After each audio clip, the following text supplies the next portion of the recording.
이제 여름도 다 지나가고 이제 며칠 이렇게 남지 않은 것 같습니다. 남지 않은 것 같습니다.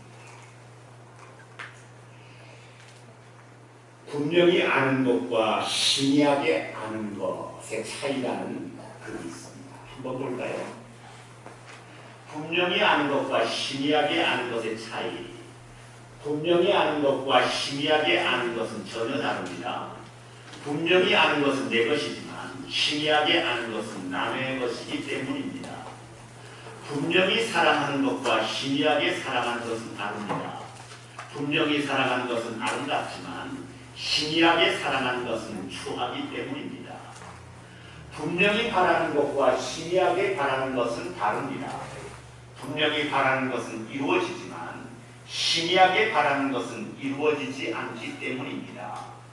분명히 믿는 것과 희미하게 믿는 것은 다릅니다. 분명히 믿으면 신뢰받지만 희미하게 믿으면 의심받기 때문입니다. 참 사람이 살아가면서 분명히 하는 것, 분명히 하는 것 중요합니다. 사람이 살면서 말과 행동에 그리고 생각과 바라는 것에 사람이 바라는 거 있지 않습니까? 그 바라는 거. 사람이 믿는 거 있지 않습니까? 그 믿는 거. 참 이런 것들이 분명할 때 참 그 사람의 삶에 아름다운 일들이 이루어지게 됩니다. 말이 분명합니다. 행동이 분명합니다. 생각이 분명합니다. 원하고 바라는 것이 분명합니다. 이 분명함, 이것이 사람의 삶에 어느 정도의 영향을 미치는가? 사람의 운명을 바꿀 수도 있습니다. 분명히 하는가 못하는가에 따라서 사람이 성공적인 삶을 살 수도 있고 그렇지 못한 실패하는 삶을 살 수도 있습니다. 분명히 하는가 그렇지 못한가에 따라서 사람이 후회스러운 삶을 살 수도 있고 후회가 없는 그런 삶을 살 수도 있습니다. 예수를 믿는 우리 그리스도인들 어떠해야 되겠습니까? 예수를 믿는 우리 그리스도인들은 어떤 삶을 살아야 되겠습니까? 말과 행동과 생각에서 분명히 하는, 무엇을 하든지 분명히 하는, 분명함이 저와 여러분들의 삶에, 그리스도인의 삶에 꼭 있어야 됩니다. 우리 그리스도의 삶에 분명히 함이 꼭 있어야 되지만 어떤 것보다도 더 분명히 해야 될 것이 있습니다. 내 계획이 이렇습니다. 내 꿈이 이렇습니다. 내 목적이 이렇습니다. 내 방향이 이렇습니다. 분명히 해야 되죠. 그러나 우리가 그리스도인으로서 더 분명히 해야 될 것이 있습니다. 무엇이겠습니까? 믿음입니다. 믿음에 관해서, 믿음의 부분에서 우리가 그리스도인이라면, 우리가 참된 신앙인이라면 어떤 일보다도 다른 것도 분명히 해야 되지만 우리의 삶에, 우리의 신앙에 가장 중요한 믿음을 분명히 하는 것 참으로 중요합니다. 오늘 성경에 예수님께서 풍랑 만나 부르짖는 그 제자들을 향해서, 풍랑을 만나서 예수님을 흔들고 깨우면서 살려달라고 부르짖는 그 제자들을 향해서 내가 몰랐구나. 너희들이 그런 어려움을 당하고 있구나. 예수님께서 그들을 위로해주고 예수님을 그들을 격려해주고 말씀하지 않고 그 풍랑을 만나서 살려달라고 부르짖는 그 제자들을 향해서 예수님께서 책망하면서 꾸짖습니다. 뭐라고 책망하면서 꾸짖습니까? 어찌하여 무서워하느냐? 이 믿음이 적은 자들아. 예수님께서 그 제자들을 꾸짖습니다. 우리 같은 애는 어떻게 하겠습니까? 아이고, 내가 이런 어려움을 당했구나. 아이고, 너희가 이런 어려움을 당했구나. 아이고, 얼마나 놀랐니? 아이고, 얼마나 이렇게 고통을 받았니? 그래, 안심해라. 내가 이 풍랑을 잔잔해주겠다. 우리 같은 생각이면 이런 것을 기대할 수 있는데 주무시다가 깨신 예수님 제자들을 향하여 위로하기는커녕 오히려 제자들을 책망하고 무섭게 꾸짖으셨던 분이 예수님이셨습니다. 어찌하여 무서워하느냐? 믿음이 적은 자라. 제자들을 꾸짖어 버리셨습니다. 왜 예수님께서 제자들을 이렇게 꾸짖었습니까? 믿음이 분명하지 않았기 때문이었습니다.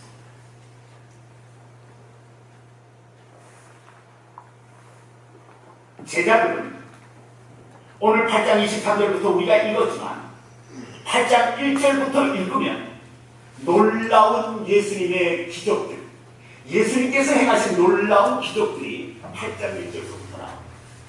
8장 1절에 보면 예수님께서 문둥병자를 고쳐주는 기적을 일으키십니다. 문둥병 고치는 것이 쉽습니까? 이 문둥병 고치는 것이 하루 이틀에 됩니까? 그런데 문둥병자가 나와서 주님 나를 고쳐주십시오 하니까 주님 어떻게 하십니까? 그 문둥병자에게 약을 처방하신 것도 아니고 그 문둥병자에게 어떠한 특별한 일을 처방하신 것도 아니고 예수님께서 말씀 한마디로 그 문둥병자를 고쳐주십니다. 그것을 누가 보았습니까? 옆에서 같이 따르던 12 제자들이 다 그들의 눈으로 보고 체험을 했습니다. 그들이 눈으로 보는 데서 문둥병자의 문둥병이 확 나아지는 기적을, 예수님의 말 한마디로 말미암아 일어나는 기적을 제자들이 분명히 보았습니다. 그 사실을 본 제자들 어떻게 되었겠습니까? 놀랐겠지요. 감격했겠지요. 감탄했겠지요. 예수님을 확실하게 믿지 않았겠습니까? 어떤 예수님을 믿었습니까? 전능하신 예수님, 하나님과 같은 예수님으로 믿지 않았겠습니까? 그리고 나서 예수님께서 이 문둥병자만 고쳤습니까? 그 다음에 5절로 13절에 보면 예수님께서 백부장의 중풍병이 든 하인의 병을 고쳐줍니다. 백부장이 많은 돈을 구했지만 자기의 하인의 병든 하인의 병을 고칠 수가 없었어요.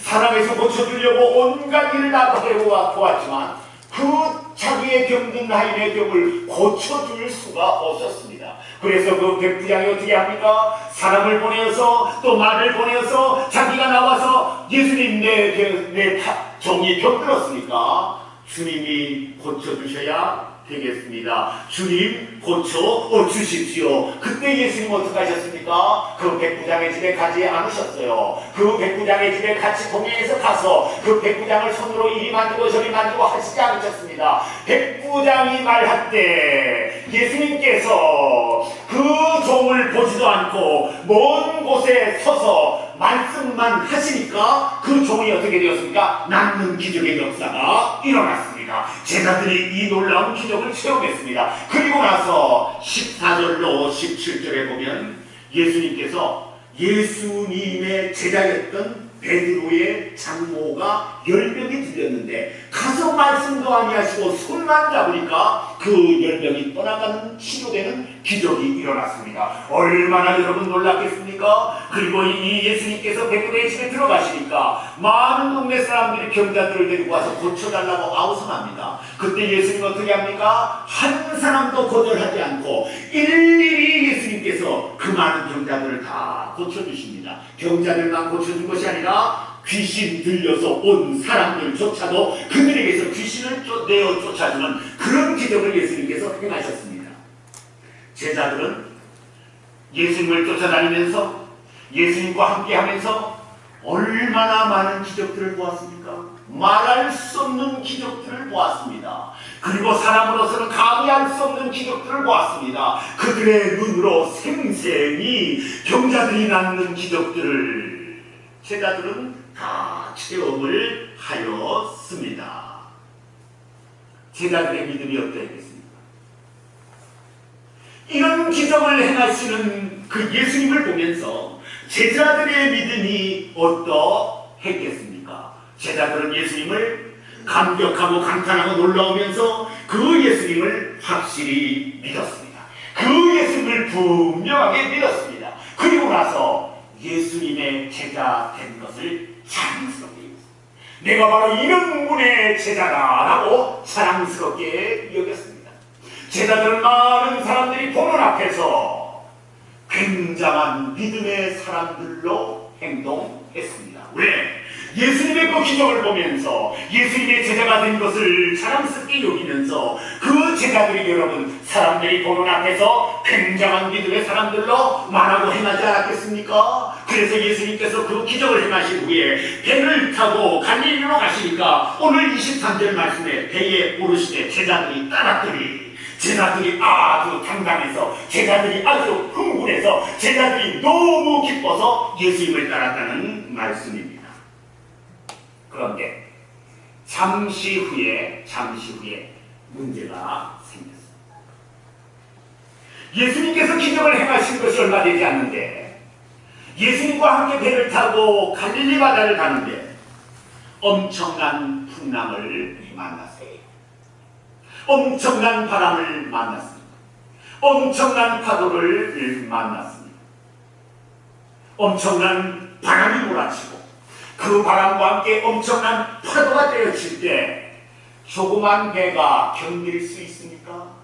이제 12사람 정도 간신히 타는 그 배가 버텨낼 수 있습니까? 버티지 못하는 거지요. 배가 빠지기 직전에, 배가 뒤집히기 직전에, 배가 침몰하기 직전까지 갔습니다. 오늘 24절에 보니까 바다에 큰 놀이 일어나 배가 물결에 덮이게 되었더라. 물결에 덮이게 되었다는 말씀은 배가 가라앉게 되었다는 말씀입니다. 그리고 누가복음에 보면 조금 더 상세하게 나와 있습니다. 누가복음 8장에 광풍이 호수로 내려치네, 광풍이 호수로 내려치네 배에 물이 가득하게 되어 밑에 한지라 배에까지 물이 차버렸으니 배가 안 빠질 수 있겠습니까? 제자들이 탄 배는 마치 무엇과 같습니까? 풍전등화입니다.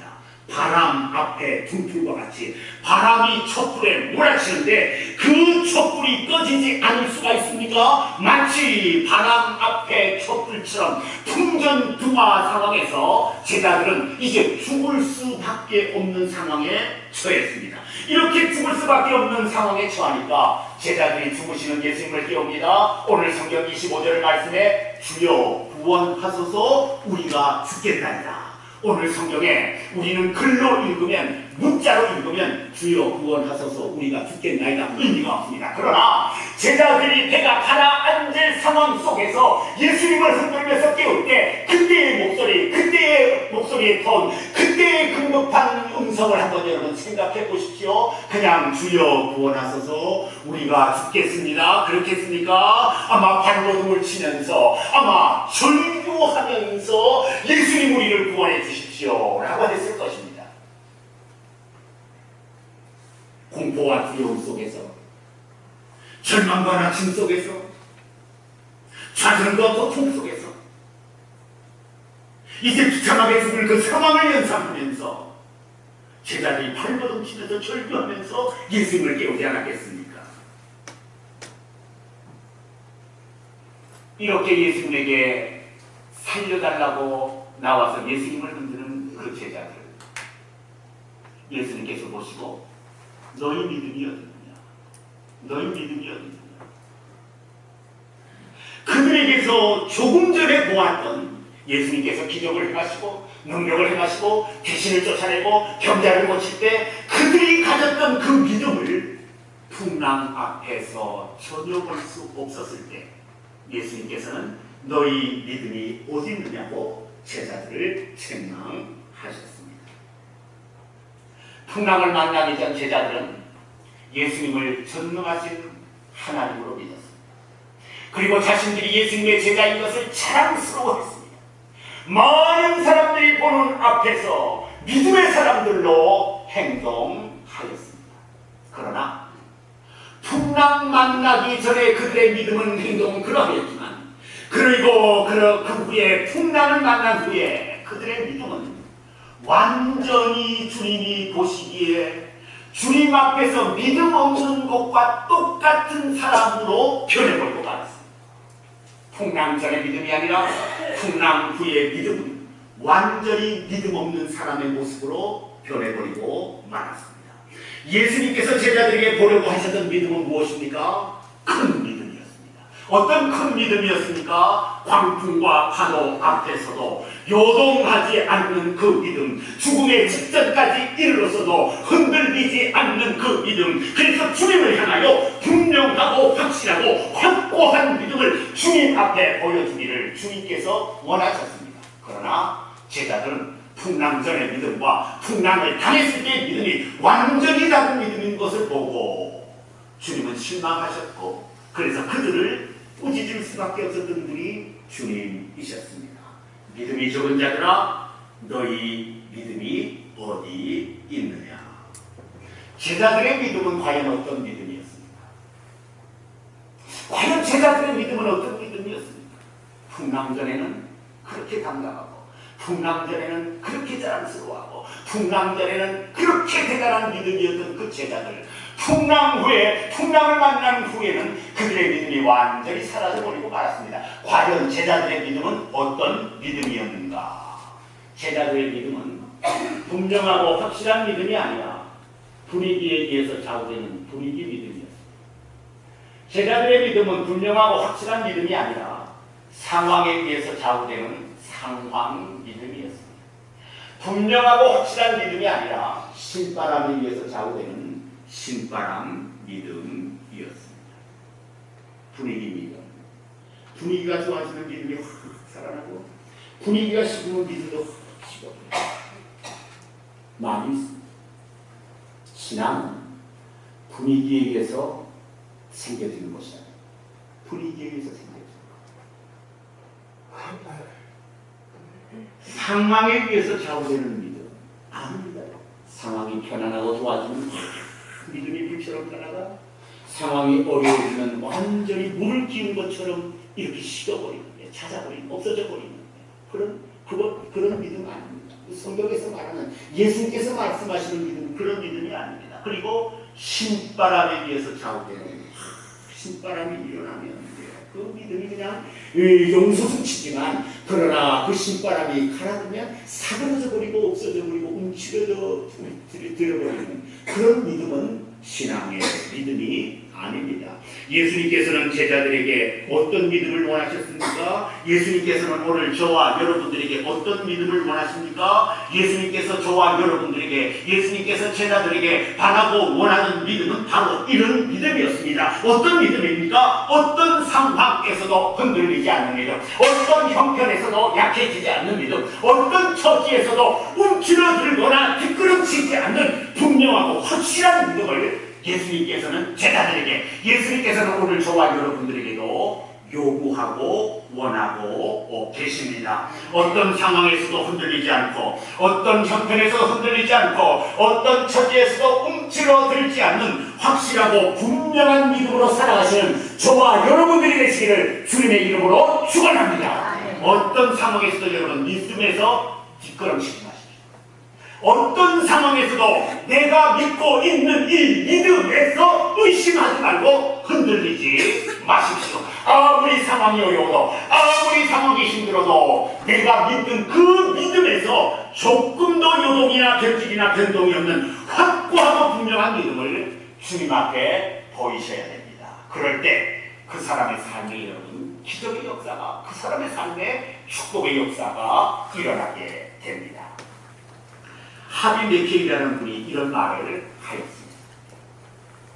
지금까지 성공한 모든 사람들이 공유하고 있는 특징을 딱 한 가지만 지적한다면 바른 인간관계를 만들고 그것을 풍성하게 하는 능력이다.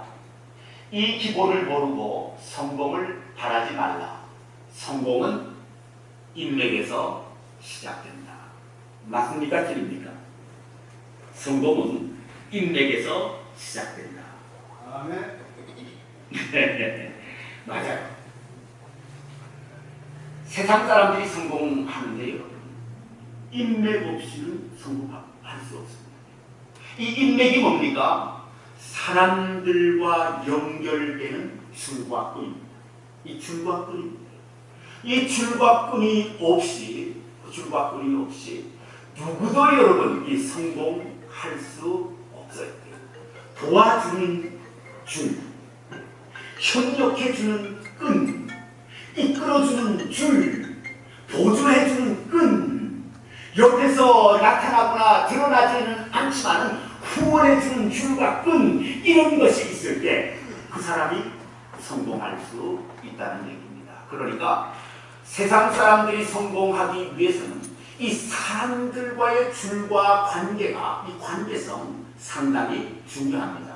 그래서 이 하비 맥케이라는 사람 성공하고 싶으냐? 그러면 먼저 사람들과 좋은 인맥을 맺어라. 맞는 말이에요. 맞는 말입니다. 우리 신앙인들도 이 세상을 살아가려면 좋은 인맥을 맺으셔야 돼요. 좋은 인맥을 맺으셔야 돼요. 어떤 사람과 좋은 인맥을 맺어야 됩니까?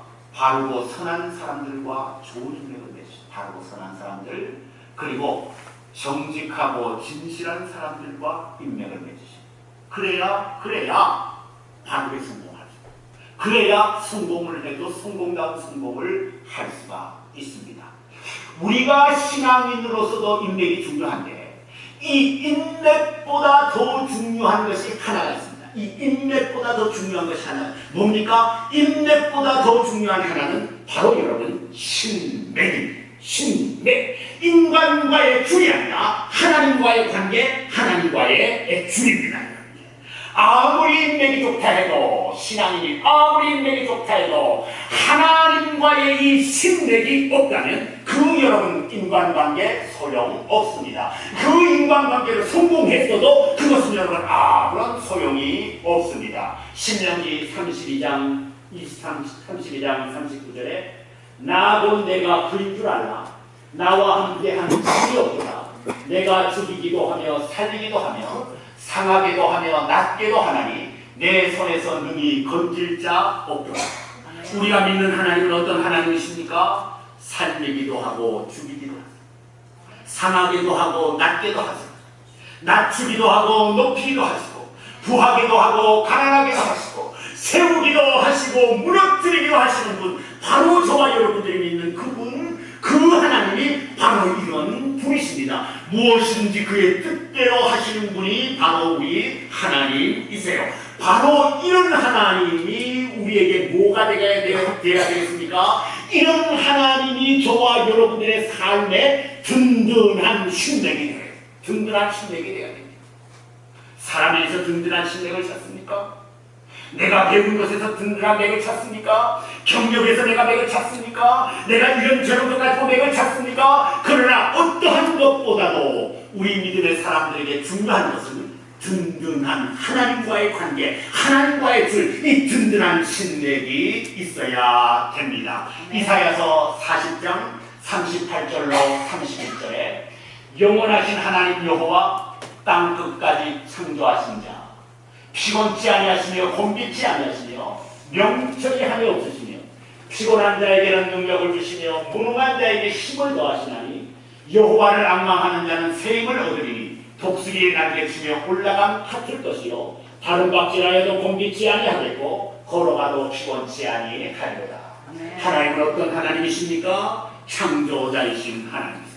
명철이 함이 없으신 하나님이세요. 여러분, 피곤한 자에게는 능력을 주시고 무능한 자에게는 독수리의 날개치며 올라감과 같은 힘을 주시는 분이 하나님이세요. 여러분, 바로 이 하나님이 저와 여러분들에게 든든한 신맥이 되어야 됩니다. 이 신맥을 가지고 있는 사람, 하나님께서 인도하시고 하나님께서 역사하시고 하나님께서 길을 열어주시고 하나님께서 축복하시고 하나님 앞에 간절히 매어달려 기도하면 하나님께서 그 사람의 기도를 들으시고 응답해 주시는 분이 바로 이 하나님이세요. 어떻게 하면 이 하나님 앞에 든든한 신맥을 가집니까? 든든한 신맥을 가집니까? 어떤 일을 당해도 어떤 일을 만나도 변심이나 변함이 없는 분명한 믿음을 하나님 앞에 보여주셔야 돼요. 변동이나 변질이 없는 확고하고 분명한 믿음을 어떠한 상황에서든지 그 하나님 앞에 보여주셔야 돼요. 그럴 때 하나님께서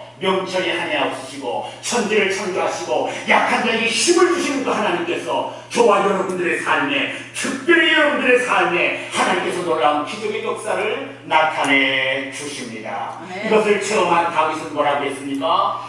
여호와는 나의 산성이시요 피난처시요 나의 힘이시요 나의 산성이 됩니다. 하나님께서 이렇게 도와주십니다. 하나님께서 다윗의 든든한 신뢰이 되었습니다.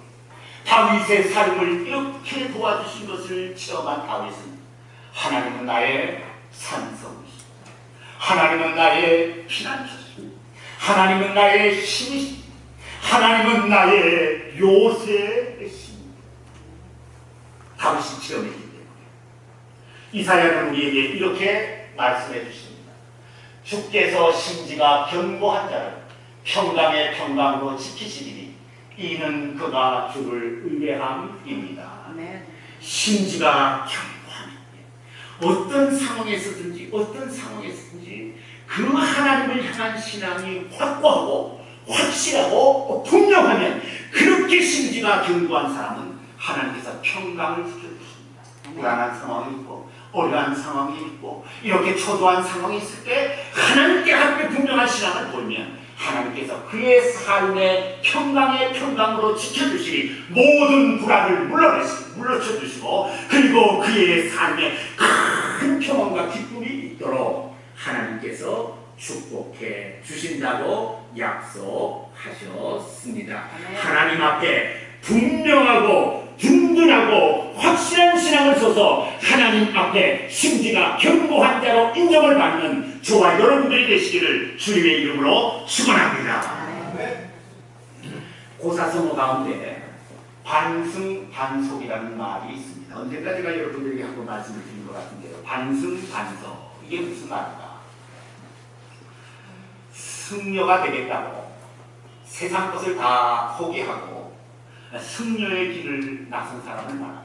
그런데 세상 것을 다 포기하고 승려의 길을 가겠다고 이 승려의 길을 나선 사람이 승려의 길을 분명히 가는 것도 아니고 그리고 또 뭐 세상 사람들처럼 사는 것도 아니고 출가는 했지만 승려처럼 사는 것도 아니고 세상 사람처럼 사는 것도 아니고 이것도 아니고 저것도 아니고 어정쩡한 승려를 비웃으며 하는 말이 반승반속입니다.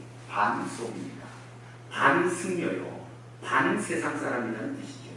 어정쩡한 사람이라는 뜻입니다. 우리가 믿음의 생활을 하면서 확실한 믿음을 하나님 앞에 보이지 않으면 분명한 믿음을 하나님 앞에 보이지 않고 어중간하고 어정쩡하면 우리도 여러분 얼마든지 이러한 말을 들을 수가 있습니다. 그러나 하나님 앞에 분명한 신앙을 보이면 확실한 신앙을 보이면 우리는 참된 신앙의 사람으로 사람들 앞에 하나님 앞에 인정을 받을 수 있고 그리고 확실한 신앙을 보일 때 그때 저와 여러분들의 삶에 하나님께서 움직이시는 기적의 손을 하나님께서 보여주십니다. 하나님께서 역사하셔서 기적을 저와 여러분들의 삶에 일으켜주시는 분 하나님이십니다. 사도행전 4장 9절로 10절에 보면 바울 사도가 루스드라에서 복음을 전하다가 나면서부터 앉은 뱀이 된 사람을 일으켰습니다. 그 사람이 이렇게 세워지면서 일어나서 걷고 뛰면서 하나님을 찬양하는 놀라운 역사가 일어납니다. 어떻게 나면서부터 앉은 뱀이 된 사람이 이렇게 일어나서 걷고 뛰면서 하나님을 찬양하는 놀라운 기적의 역사를 만한 믿음이 그에게 있었기 때문에 구원받을 만한 믿음이란 무엇입니까? 확실하고 분명한 믿음입니다. 확실하고 분명한 믿음이란 무슨 믿음입니까? 예수님께서 하나님이시요 예수님께서 구원자이신 것을 확실히 믿는 믿음과 예수님께서 자기의 병을 고쳐주실 것을 확실히 믿는 그 믿음 때문에 그 사람이 여러분 일어나서 걷고 뛰는 역사가 일어났다고 기록하고 있습니다. 우리에게도 마찬가지입니다. 저와 여러분들에게도 마찬가지입니다. 하나님은 오늘도 하나님은 앞으로도 하나님은 저와 여러분들에게뿐만 아니라 앞으로 오는 세대의 신앙의 사람들에게도 하나님께서 딱 보려고 하시는 그 믿음, 분명한 믿음이 확실한 믿음이 어정쩡한 믿음이 아니라 주여 내 생명을 다 드립니다라는 분명한 믿음을 하나님께서는 저와 여러분들에게 원하십니다. 마가복음 9장에 귀신 들린 아이를 데리고 와서 고쳐주십시오. 근데 그 아버지가 예수님에게 뭐라고 말합니까? If you can, 만약 할 수 있다면 고쳐주세요. 그러니까 예수님께서 if you can이 뭐냐? 할 수 있거든이 뭐냐? 믿는 자에게는 믿지 못함이 없느니라. 그러니까 그 아버지가 그 예수님의 7만을 받고 그 다음에 뭐라 그럽니까? I do believe. I believe가 아니라 I do believe. 나는 진짜 믿습니다. 라고 고백했을 때 그 아이에게서 여러분 귀신이 떠나는 역사가 일어나지 않습니까? 여러분들의 삶에 하나님의 도움이 필요하십니까? 여러분들의 삶에 하나님의 역사가 필요하십니까? 여러분들의 삶에 하나님의 위로가 필요하십니까? 여러분들의 삶에 하나님의 보호가 필요하십니까? 하나님 앞에 고백하십시오. If you can이 아니라 I do believe, I do believe. 내가 믿습니다. 라고 고백하십시오. 그러면 여러분들의 삶에 하나님께서 큰 기적의 역사를 나타내 주실 것입니다. 아멘. 지금 미국 캘리포니아에 엄청난 산불이 일어났습니다. 엄청난 산불이 일어났습니다. 건물과 이 집이 300채 이상이 불이 탔어요. 건물과 300채 이상이 불이 타고 8만 명 이상이 대피를 했어요. 8만 명 이상. 생각해 보십시오. 산불 때문에. 우리 한인들도 상당한 손실을 입은 분들이 있습니다. 그분들 가운데 한 분은 펠러리라는 곳에서 20년 이상 그 농장을 이렇게 일궜는데요. 순식간에 다 사라집니다. 그래 다 쏟아버리고 참 얼마나 힘들겠습니까? 미국 캘리포니아는 이렇게 지금 비가 안 와서 불난입니다. 그런데 지금 미국 남부 루지애나주는 어떻게 됐습니까? 물이 너무 많이 와서 지금 홍수로 야단입니다. 한 시간에 10인치의 비가 온 거예요. 한 시간에 10인치의 비가 쏟아진 거예요. 어떤 곳에서는 15인치의 비가 쏟아진 거예요. 그 쏟아진 물이 한 곳으로 여러분 몰렸다고 생각해 보세요. 4만 채 이상의 집이 물에 잠겼어요. 4만 채. 아마 이 앵커리지 다 덮어줄지도 몰라요. 4만 채. 그리고 3만 명 이상의 지금 수재비이 났어요. 미국도. 한쪽은 물이 없어 엄청난 불난리가 났고 한쪽은 물이 넘쳐서 홍수가 났어요. 우리가 사는 이 세상 매일 수도 없는 시비가 일어나요. 시비, 기쁘고 슬픈 일들이 우리가 사는 이 세상에 매일 이 시비가 일어납니다. 한쪽은 새로 사람이 태어났다고 기뻐하고 한쪽은 사람이 죽었다고 슬퍼하고 한쪽은 결혼한다고 기뻐하고 한쪽은 이혼한다고 고민하고 있습니다. 한쪽은 사업이 잘 된다고 기뻐하고 한쪽은 사업이 안 된다고 힘들어하고 있습니다. 한쪽은 건강하다고 기뻐하고 한쪽은 병이 생겼다고 고통스러워합니다. 한쪽은 테러로 인해서 비명을 지르고 한쪽은 올림픽 응원하느라고 비명을 지르고 우리가 사는 세상 여러분 매일 수도 없는 이 시비가 계속 일어납니다. 이 매일 일어나는 이 시비 이것이 우리들에게 가르쳐주는 네 가지 인생의 교훈이 있습니다. 세상에 일어나는 시비가 우리들에게 네 가지 인생의 교훈을 가르쳐줍니다. 첫째가 세상에서 일어나는 어떤 일이라도 다 나에게 일어날 수 있다. 이거 여러분 마음에 두셔야 돼요. 오, 나는 그리스도인이니까. 오, 나는 예수 잘 믿으니까. 오, 나는 신앙의 사람이니까. 오, 나는 하나님을 믿으니까. 나에게는 절대 어려움이나 해로움이나 사고나 사건이나 이런 거 나에게는 하나도 없을 거야. 그렇게 생각하시면 안 됩니다. 이 세상에서 일어나는 어떤 일이라도 다 나에게 일어날 수 있어요. 나쁜 일이 일어납니다. 우리는 이 세상을 살면서 존재 아리를 해요. 존재 아리. 인생 아리를 합니다. 아픈 그걸 겪게 됩니다. 인생 아리, 존재 아리를. 누구나 다 있어요. 누구나 다 있어요. 나만은 예외라고 여러분 생각하면 그렇게 사시면 큰 시험에 듭니다. 아하, 모든 사람에게 이렇게 시비가 있는 것처럼 나의 삶에도 이 시비가 희노애락이 있을 수 있구나. 그런 일이 있을 때 담담하게 받아들일 수 있어야 됩니다. 그리고 나에게 일어나는 나쁜 일들을 내 능력으로 다 해결할 수 없어요. 나에게 일어나는 이 어려움을 내 능력으로 다 해결할 수 있나요? 없어요. 그리고 세 번째, 이 세상의 것들에는 소망이 없어요.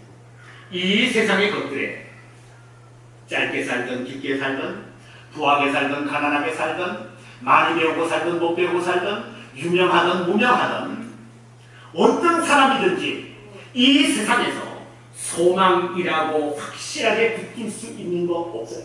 이 세상에 절대 소망 없습니다. 마지막에 이 세상에서 일어나는 수많은 시비의 일들, 그것은 우리에게 뭘 가르쳐줍니까? 오직 예수님을 믿는 것 외에는 소망이 없습니다. 아멘. 예수님만이 소망이신 거 믿으십니까? 아멘. 예수님만이 소망이신 거 믿으십니까? 아멘. 가지고 있어도 그 아무것도 아닙니다. 누리고 있어도 그 아무것도 아니에요. 쌓아놓아도 그 아무것도 아니에요. 오, 나는 죽을 때까지 그거 아무것도 아니에요. 그것이 참으로 내 인생의 구원이 되지 못한다면, 내 영생이 되지 못한다면, 내가 천국에 들어가는 것이 되지 못한다면, 하나님 앞에 인정받을 수 있는 것이 되지 못한다면, 그것은 여러분 소망이 아니에요. 그러나 이 세상에 딱 하나의 소망이 있습니다.